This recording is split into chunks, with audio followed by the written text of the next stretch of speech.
CTS는 다음 세대와 가슴 뛰는 세상을 열어갑니다라는 슬로건으로 저출산과 인구 절벽이라는 국가의 위기에 맞선 이 한국교회 역할에 대해서 기획 보도를 이어오고 있습니다. 네, 오늘 뉴스 더보기 시간에는 행복한 가정을 위한 사역에 앞장서고 있는 하이패밀리 대표 송기론 목사와 이야기 나누겠습니다. 목사님 안녕하십니까? 네, 안녕하세요. 네, 반갑습니다. 요즘 이 코로나19 때문에 많은 국민들이 마음의 상처도 입고 어려운 시간을 보내고 있는데요. 이런 분들께 희망의 메시지, 위로의 메시지 먼저 전해주시고 대담 시작하겠습니다. 네. 우리가 일반적으로 건물에 들어서면 출입구의 반대편에 비상구가 있죠. 어쩌면 코로나19를 바꾸면 이제 9.1이 될 수 있는데 숫자가 말이죠. 시편 91편에 보면 희망의 메시지가 있어요. 어떤 괴질도 어떤 전염병도 너희를 덮치지 못하리라. 그래서 내 좌편에서 1000명이 내 우편에서 10,000명이 쓰러져도 나는 너희를 보호하리라는 하나님의 말씀이 있거든요.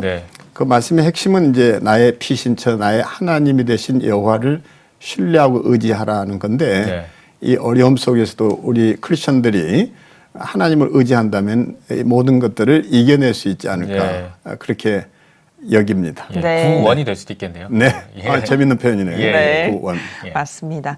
본격적으로 대담을 좀 시작을 해볼 텐데요. 우리 사회가 직면한 가장 시급하게 풀어야 할 문제 가운데 하나를 뽑자면 저출산과 인구 절벽 문제를 꼽을 수 있을 것 같거든요. 어느 정도로 심각한 상황인가요? 우선 통계가 이제 얘기를 하잖아요. 그 통계청의 이제 작년 인구 통계율을 보면 평균 출산율이 0%로 떨어진 거예요. 0.88명. 그러니까 이게 2018년에 0.98명이었거든요. 연속 2해나 이렇게 해서 1명 단위에서 떨어진 것은 OECD에 가입한 나라 가운데 대한민국이 유일합니다. 그래서 작년 3분기 출산율이 30만 3,100명이었는데요. 이게 한 세대가 끝나면 반토막이 납니다. 근데 문제는 이런 것을 수치로 아무리 얘기를 해도 사람들이 자기 문제를 인식하지 않는다는데 심각성이 있죠. 세월호 사건을 놓고 얘기하면 그때 우리가 죽음을 놓고 얘기할 때 이런 표현들을 많이 했거든요. 죽음이 모두 3인칭의 죽음밖에 없다. 그러니까 그들이 죽었다.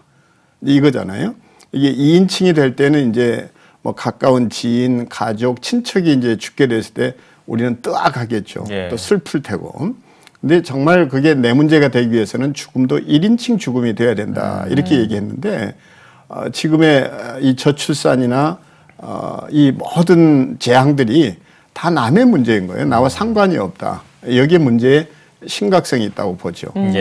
알겠습니다. 이 저출산을 극복하기 위해서 뭐 정부라든지 한국교회가 많은 이 노력들을 해왔지 않습니까? 정부 정책에는 뭐가 있었고 또 이제 교회들은 어떤 노력을 해왔는지 이런 부분도 좀 짚어주시면 좋겠습니다. 그러니까 정부는 이제 저출산 고령화 위원회를 대통령 직속 위원회로 이제 설치를 했고 여기서 많은 대안들도 쏟아졌고 정책들도 입안이 됐지만 문제는 현실과는 괴리가 있는 정책들이 쏟아졌죠. 선심성 구호라든지 또 재정 지원 이런 것들이 저출산을 극복할 거라고 얘기했지만 10년간 200조 원을 썼거든요. 그 결과는 아무것도 바뀐 게 없다라는 거죠. 더 나빠졌으면 나빠졌지. 그렇죠. 오히려 더 무감각해졌고 자꾸 그런 것들을 외치다 보니까 사람들이 세기의 격리기처럼 이렇게 들리질 않는 거예요. 정부는 정부대로 인구 정책에 실패를 했을 뿐만 아니라 교회는 교회대로 우리가 이제 다음 세대를 고민하고 있는데 다음 세대라는 게 뭡니까? 우리가 경기로 얘기할 것 같으면 릴레이 경기에서 다음 주자에게 바톤을 터치해야 되는데 바톤 터치할 사람이 없다라는 거잖아요. 그러면 이건 게임 뭐 하나마나 이미 다 실패한 거고 문제가 여기에 있다는 건데 교회도 나름 뭐 애를 썼다고는 하지만 정작 교회의 대안이라고 할 만한 것은 구체적으로 가시적으로 나온 게 없다라는 거예요. 그저 구호만 현란했죠. 그래서 정부 이런 정책에 편승해가지고 뭐 애를 3명 낳으면 이스라엘 성지순례를 보낸다. 또 금 몇 돈을 준다. 이런 따위였지. 정말로 생명운동에 대해서 교회가 그렇게 통절한 메시지를 강단에서 외친 목회자는 몇 명이나 되며 교회가 그런 육아 보육 환경을 위해서 얼마나 애를 썼나 하는 데 대해서는 내놓을 만한 답이 없다라는 거죠. 그래서 저희가 이제 크리스천 남녀 젊은이들을 대상으로 해서 설문조사를 해봤거든요. 그런데 참 다행스러운 것은 요약을 하자면 나도 아이 낳고 싶다. 결혼도 하고 싶다. 그런데 보육 환경을 좀 만들어 달라. 이거였거든요. 그리고 정말 무엇이 가정이고 어떻게 해야 우리는 제대로 그런 결혼 생활을 통해서 이 꿈을 이어갈 수 있는지 거기에 대해서 구체적인 답을 나눠 달라는 거였거든요. 근데 우리가 그 소리를 제대로 듣지 못했죠. 참 안타까운 일 중에 하나라고 할 수 있습니다. 네. 네. 특별히 목사님께서는 우리 사회 회복을 위해서 가정이 중요하고 다음 세대 위기를 말하는 이 시점에서 다음 세대 부흥을 위해서도 가정을 회복하는 게 중요하다고 말씀을 하시거든요. 그 중요성을 다시 한번 좀 설명을 해주신다면요. 뭐 그 중요성이야말로 두말할 필요 없이 이렇게 얘기할 수 있겠죠. 이를테면 우리가 이제 그 암 환자란 말이죠. 심폐소생술이 필요한데 거기에 우리가 이게 뭐 밴드 붙여주고 분칠한다고 해서 회복될 일이 아니잖아요.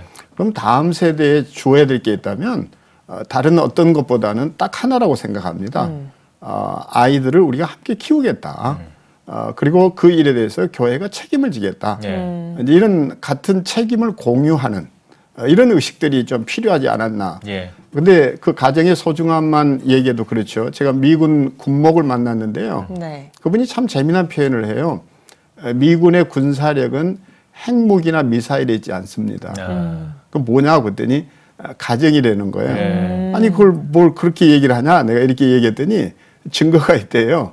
예, 무슨 증거를 들이대냐면 미국의 그 군대에서 군인이 아닌 가족들까지 초청해서 부부들의 세미나를 하는데 연간 500억을 지출하고 있는 거예요. 왜냐하면 가정이 모든 것의 근간이라고 보기 때문에요. 그러니까 가정이 흔들리면 그 정밀한 군사훈련이면 군사훈련 뭐 컴퓨터를 조작해야 되고 뭐 이런 이제 전쟁은 옛날 치고받고 육탄전이 아니잖아요. 그렇죠. 근데 어떻게 이걸 제대로 그것을 소화를 해낼 수 있냐 이제 이런 얘기거든요. 그런 점에서 가정은 아무리 강조해도 지나치지 않다. 근데 이 가정에 대해서 우리가 얼마만큼 얘기를 했나. 뭐 메시지만 해도 그렇잖아요. 우리가 선교에 대한 얘기는 많이 꺼냈지만 가정의 달에 뭐 어린이주일, 어버이주일 이러고 나면 뭐 얼마나 얘기를 자주 꺼냈나. 갱년기가 와서 너무 고민하고 갈등하고 있는데도 거기에 답도 주지 못했고 또 노년을 어떻게 보내야 되는지. 노년이라는 게 뭐죠? 늙어가는 것은 하나님의 은총이다. 그러나 젊게 사는 것은 삶의 기술이라고 그랬잖아요. 이런 삶의 기술을 깨우치지도 못했단 말이죠. 이런 점에서 생애 발달 단계별로 프로그램들을 개발하고 하는 것만이 답일 수 있겠죠. 네, 알겠습니다. 그럼 그 프로그램들을 개발하는 게 뭐 정부도 있겠고 교회도 있겠고 할 텐데 먼저 이제 교회에서 이제 다음 세대를 위해서 목회 전략을 짤 때 어떤 식으로 좀 짰으면 하시는지 어떤 뭐 제언을 해주신다면 뭐가 있을까요? 우선 목회 전략이라는 것이 앞에도 말씀드렸지만 이 생애 발달 단계별이라는 것을 꼭 전제해야만 할 것 같고 그리고 그 아이들에게 또는 그 대상에게 부부에게 노년에게 맞춤 형태로 가야 한다고 봅니다. 근데 전혀 우리는 이게 일회성 프로그램에 끝났더랬어요. 뭐 가정 부흥회를 했다든지 세미나 한번 하고서 모든 것이 끝났다고 생각했는데 그렇게 해가지고는 정말 절절하게 가정이 자신의 문제로 다가오지는 않을 거라고 보죠. 여기에 대해서는 가정 사역자를 기르고 있고 또 그런 가정 사역자들을 통해서 자립형으로 갈 때만 일회성이 아닌 지속 가능한 프로그램으로 자리를 잡아줘야 한다는 거죠. 덧붙여서 할 수 있는 얘기는 우리가 여전히 지금까지 뭐 다음 세대 그러면 그 아이들을 따로 모아가지고 예배 드려주고 뭐 놀이하고 뭐 이러면 그게 잘한다고 생각했는데 정말 이제는 이 가정을 강조하는 문제에 있어서만큼이라도 통합 예배, 통합 교육으로 가야 한다고 봅니다. 어른들이 자녀들 앞에서 삶과 신앙의 모범을 보여주지 못하는데 아무리 뭘 가르쳐도 아이들이 그것을 자신의 것으로 체화하는 것은 어렵겠죠. 그런 점에서 저는 통합 예배도 다시 다음 세대를 생각하면 꼭 교회가 풀어내야 될 과제가 아닐까 여깁니다. 그러면 성경적인 가정을 확립하기 위해서 한국교회가 어떤 역할을 할 수 있을까요? 우선 가장 중요한 게 있다면 저는 성경적 가정관을 확립하기 위해서 다시 성경에 대한 재해석이 일어나야 된다고 봅니다. 성경의 가정에 관한 얘기들을 정말 많이 하고 있거든요. 우선 다른 어떤 것을 제껴놓고라도 우리의 일상생활에서 수면, 잠만 해도 너무 소중한데 잠에 대해서 잠이 얼마나 축복인지 얘기한 일이 없어요. 그 잠은 가정에서 자는 거잖아요. 근데 예를 들면 가장 잔인한 게 뭔가니 아이들한테 이랬거든요. 야, 그 머리에 잠이 오냐? 잠이 축복이거든요. 예. 여호와께서 사랑하는 자에게 꿀잠을 주시는 도다. 네. 그리고 이스라엘 회복을 얘기하는 예레미야서만 봐도 내가 연약한 너에게 힘을 북돋아 주고 너희의 그 배고픔을 채워주고 예. 너희가 자고 일어나서 단잠을 잤도다. 예. 이런 고백을 하게 될 것이다. 이런데 우리는 그런 삶의 질에 대해서도 전혀 고민 없었죠. 네. 그러니까 한마디로 말하면 성경적 가정의 모습이 어떤 것인지 얘기 안 했거든요. 더더군다나 가정 예배 얼마나 중요합니까? 예. 근데 가정 예배 어떻게 드려야 되는지 한 번도 가르쳐 준 일도 없이 가정 예배 드리라 했거든요. 가정 예배라는 것을 마치 우리가 주일날 드리는 공예배 가운데 하나인 낮 예배를 카피하는 것으로 알고 그걸 하라니까 어렵죠. 그리고 또 가정 예배 그러면 매일 드려야 할 예배 일터인데 일주일에 한 번 해도 된다. 뭔가 하는 교회들이 정말 몇 교회나 될까요? 저는 그런 점에서 성경적 가정관을 확립하기 위해서 바로 가정신학이 정립된 가정 예배지라든지 또 아니면 기타 이런 그 성경이 우리 삶 속에 깊숙이 파고드는 그 구체적인 메시지들을 가지고 다가갈 때라야만 이게 가정 회복이 있다. 그렇게 여깁니다. 예, 알겠습니다. 지금 들을 이야기들이 많을 것 같은데 시간이 거의 다 돼서요. 이제 네. 저희가 한 2가지 질문 정도만 더 드리고 네. 마무리를 짓도록 하겠습니다. 앞으로 이제 지금 말씀 들어보니까 하실 일이 많을 것 같은데요. 네. 어떤 계획을 가지고 계신지 궁금합니다.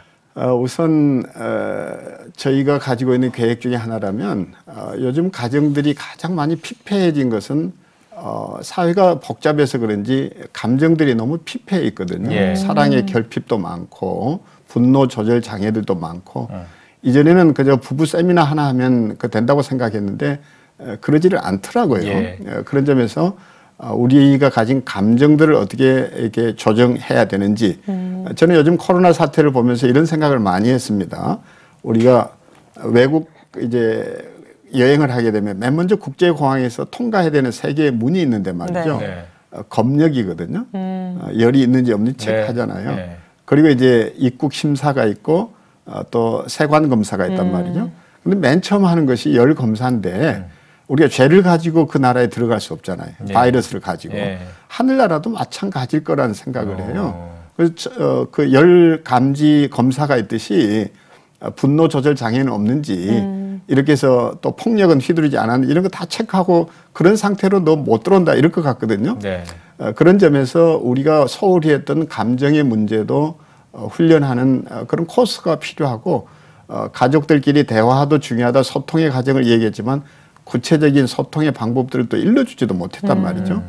그런 대화 학교도 필요하고 이제는 아주 구체적인 그런 프로그램들이 개발돼서 맞춤 형태로 다가가야 하지 않을까 이렇게 여깁니다. 네, 알겠습니다.